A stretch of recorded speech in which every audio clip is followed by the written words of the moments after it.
The P.L.O.T started in March, actually February of 2016.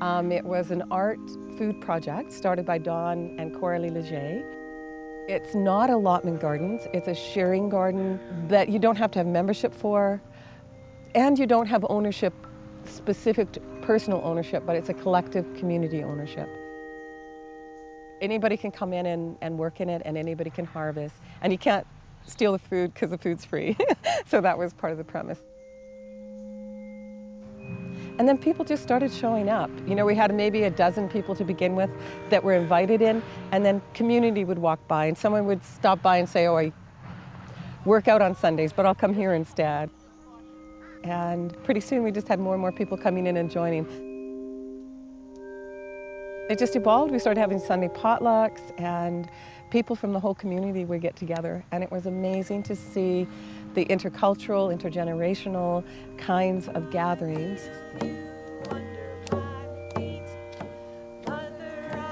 Some people had nothing, were homeless. Some people had, you know, huge houses in South Surrey, and they were sitting at the same table together.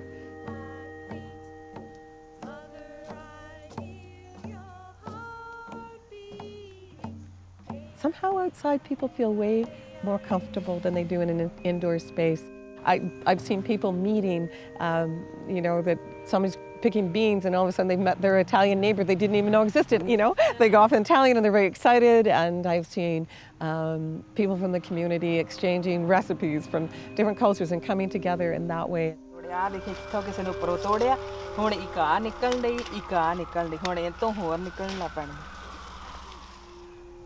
So this is so much more than a garden. It's so much more than a garden, where food is the thing that brings people together.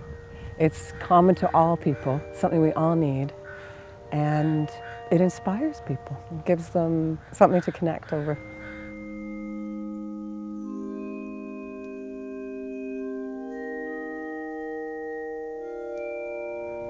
It's been amazing watching over the past 2 years. People come forward. Each person that's come into the garden has offered some piece that's needed. And it's the volunteers, it's all the volunteers, it's all the people that come forward that have made this garden what it is. People sometimes spend just a few hours, or sometimes many, many, many hours.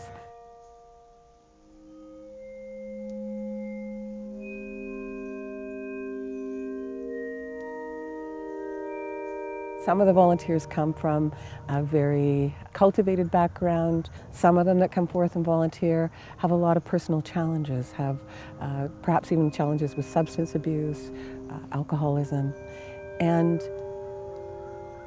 there's something about the mix, about the ability for people to cross those boundaries and bridges with each other. And for me, that's powerful, because that speaks to what this garden is about, which is about the heart of the community and about nurturing every heart that comes in here. And it's almost like the land does that all on its own. It just frees people to be a little kinder to each other, a little kinder to themselves, and it just shifts things somehow. That to me is a real magical piece about community and how it works in a space like this.